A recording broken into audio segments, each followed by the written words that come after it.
Hey, welcome. This is Nancy, and we are in GRD 100 Intro to Illustrator, and we are in our textbook exploring Adobe Illustrator CS6. It has CC enhancements with the author Hartman. For this particular chapter, I'm going to demo this drawing precise straight and curved paths. The geometric shape drawing is a little bit more straightforward. This particular drawing with a pen tool can get a little complicated, so hopefully by my demoing this will help you better understand how you get a successful drawing or illustration with this line. If not, you can certainly let me know and I will create another demo to help you out. All right, so starting with lesson 2 then, drawing precise straight and curved paths. We're going to be practicing drawing with the pen tool to create, move, and adjust straight and curved paths. So the first thing that we're going to do is go into Illustrator and File and Open. And we're going to navigate to the 4-2, here we go, or 4L2 document. And I am going to make this a little bit smaller so we can see these side by side. And then I'm also going to do a Shift Tab, which is going to hide all of the panels with the exception of the toolbox. And if I needed to bring that back, I could again do Shift Tab, and you'll see that everything will come back to its original resting place. All right, so we're going to save this out, do a File and Save As. 4L2, and we're going to underscore and add our name.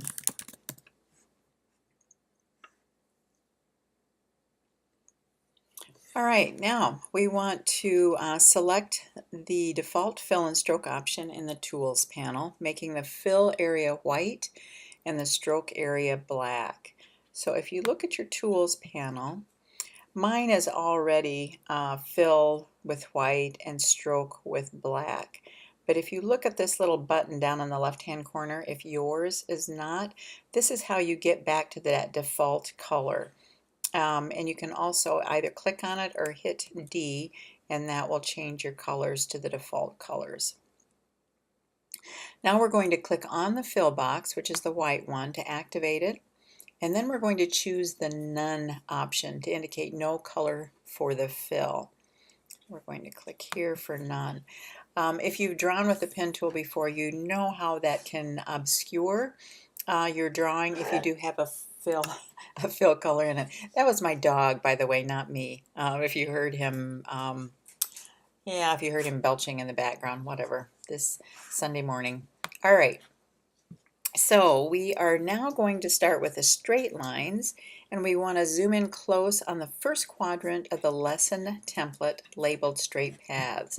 So I'm going to get this zoom tool, and I'm going to click and zoom right into this particular area of the document. I'm going to try to position this so we can kind of see both. And then we're going to select the pen tool, which is P, the quick key P, and we are going to then click on but don't drag. So you just want to hit one click, the red dot on the top straight line. So just click and release, and you'll see a little red mark there that indicates that I've dropped a point. Then we're going to go to the end of this line, and we're going to hold down the Shift key because that will ensure that this line is going to be a straight line, and then just click again.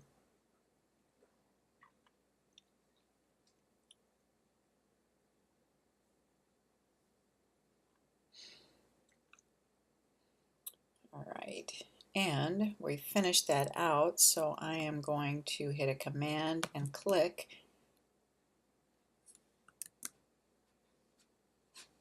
Hold down the Shift, click once,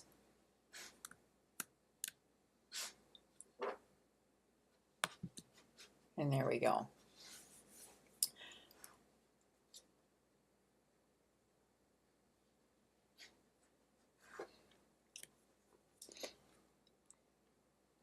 Now I'm wondering, let's back up there for a minute because I want to make sure that I've instructed you correctly. I'm going to get the pen tool and again just click once, hold down the shift key and click here at the end of the line. Now this is where it becomes at issue. Rather than command, you want to click on Alt if you're on a PC or Option if you're on a Mac, and that will end that particular line segment. Otherwise, you just need to go up and select the selection tool and click, and that will end it as well. All right, so when using a pen tool, there is a big difference between a click and drag to define an anchor point.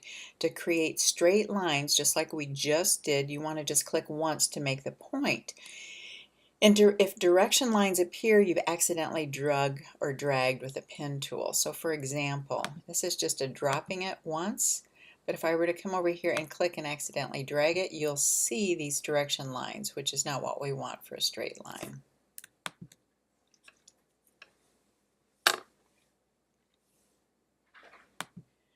All right, so we are going to I'm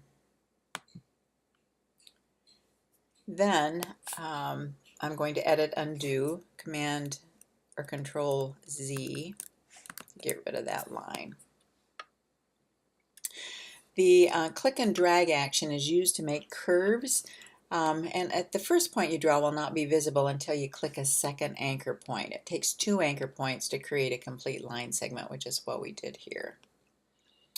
All right, so you can prepare to start a new line segment, which I was doing here, by one of the following. Command click if you're on a Mac, Control click if you're on a Windows, anywhere away from all the objects. You select or deselect or click on the pen tool icon in the Tools panel. So again, drop,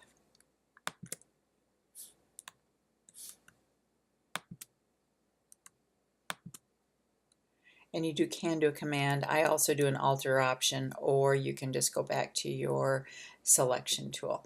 And this, if you don't learn one of those 3 ways to get rid of it, it's really annoying because you just can't undo. You can't get rid of that pen tool and get rid of the points. All right, so when the cursor for the pen tool has a little star next to it, that's a sign you're ready to make a new path. If you don't see the pen icon as a cursor, but instead as a plus sign, go to Illustrator, Preferences, General if you're on a Mac. So that would be Illustrator, Preferences, and General. And you can change that cursor here.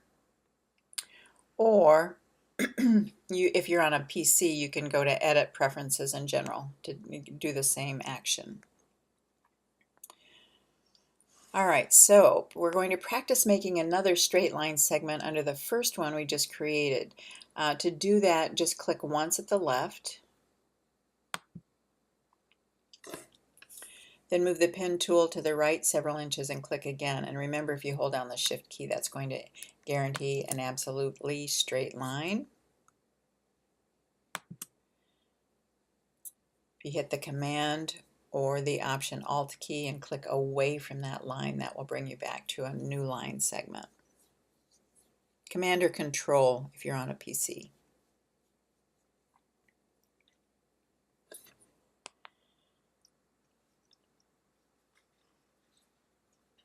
And then you can also, with the selection tool, just click and drag to move these. I can select them.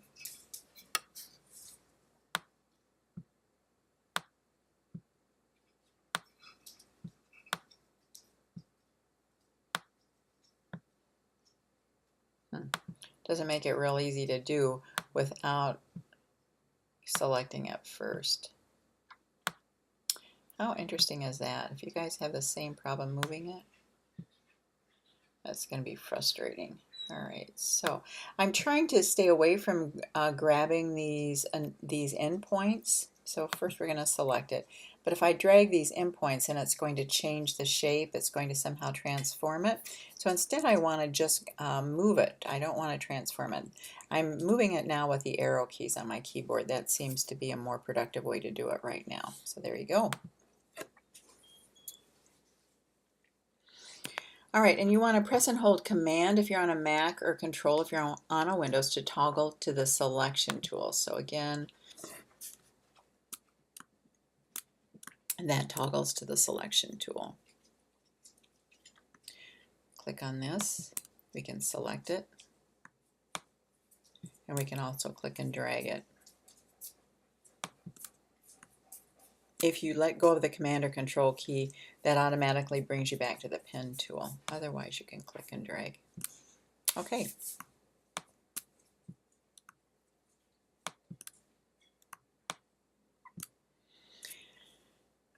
Now, if you do not see the bounding box around the line, go to View and Show Bounding Box to unhide this option. You also will not see it unless the selection tool is active. All right, this time we're going to choose Select and Deselect to deselect all of our objects. We're going to get the pen tool again. I still have the pen tool. And then we're going to click on the red dot to the left of the zigzag lines. We're going to click once here. And then we're going to continue clicking points at each corner of the line until it's completed. Remember, you're just clicking, not clicking and dragging.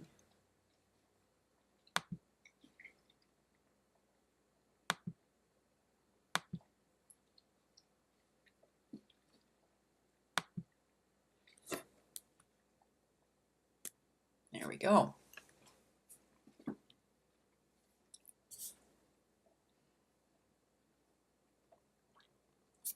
Now we're going to select that with the selection tool and practice moving, scaling, and rotating the lines. So again, remember to toggle back and forth between the pen tool, Command or Control to get the selection tool. Select it, and then you can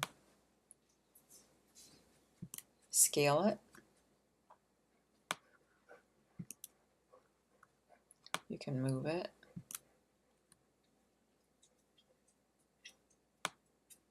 Scale it again.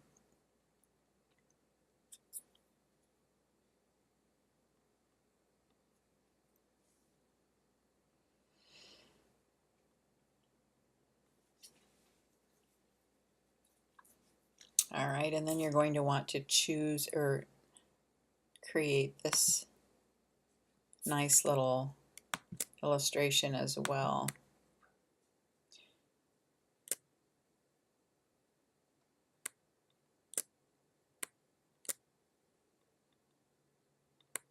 I'm holding down the Shift key every time to get a straight line. I didn't do very well there, did I?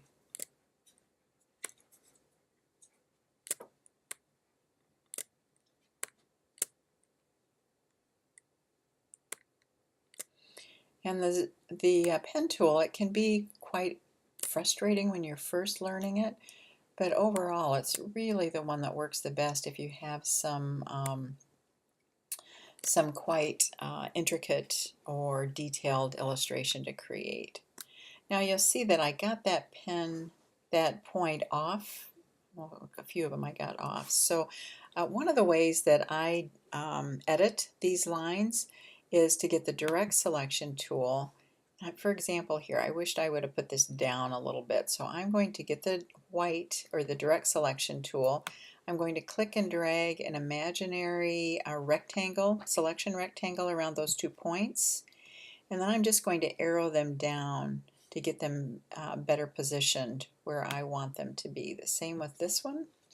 Just arrow it down and arrow it down. Now you'll see also that this point isn't exactly where I would want it to be. So I've selected it with the direct selection tool and just arrowed it over once. So you realize you don't have to draw it exactly correct the first time that you draw it. You do have options to go back in and edit those if need be. All right, so we're going to make closed straight paths and shapes. Still working in 4L2, we're going to choose View and Actual Size. So we're going to go up to the menu items, go to View and choose Actual Size. And we're going to zoom in on these closed straight paths and shapes.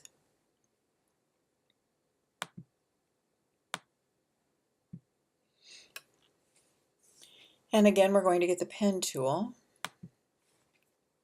And we're going to click to place a point at the red dot of the triangle shape. And then we're going to click at the next corner, the next corner. And then you'll see as I go to close out this shape, I have to go back to the original starting point, and as my pen tool approaches that starting point where I can close this path, you'll see this little circle at the end or over on the right hand corner of the pen tool. And that means it is now a closed shape.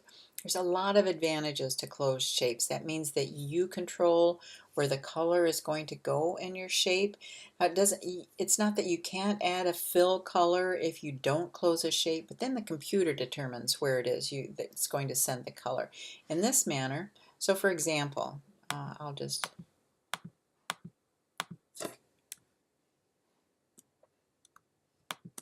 all right, now I'm going to select this. I'm going to go to my swatches panel and I'm going to add a color or a pattern in this instance. And you'll see that I dictated where that pattern was going to go based on the way I closed my shape. Now if I choose this one,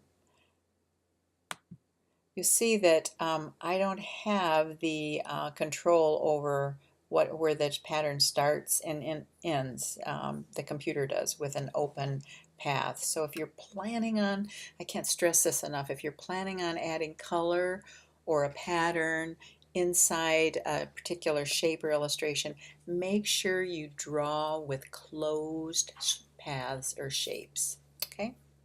All right. So I am going to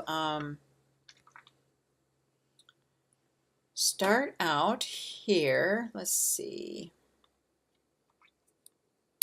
Let's finish up this little drawing here. I kind of lost my place on this. All right, well, we're going to get the pen tool regardless. And we're going to draw each one of these little shapes. And you'll see since I've got a fill color in my pattern, or I've got a pattern in my fill color box, it is automatically changing that to a fill color. So I'm going to delete that. I don't really like the way I drew that. So I'm going to start over again. I'm going to zoom in. I'm going to close out this, get the pen tool, and again, this just is basically practice closing out your paths. Go up to the very top, make sure you see that little circle, and you close out that path. When you close a path, you notice you don't have to use the Command or Control key to lop off the stroke. It automatically does that when you close out that path.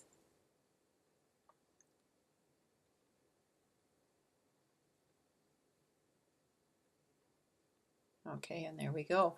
I'm going to end this demo. I'll come back and we'll start working with curved paths in just a moment. Have fun with this. This is a great benefit of working with Illustrator. See you in a few.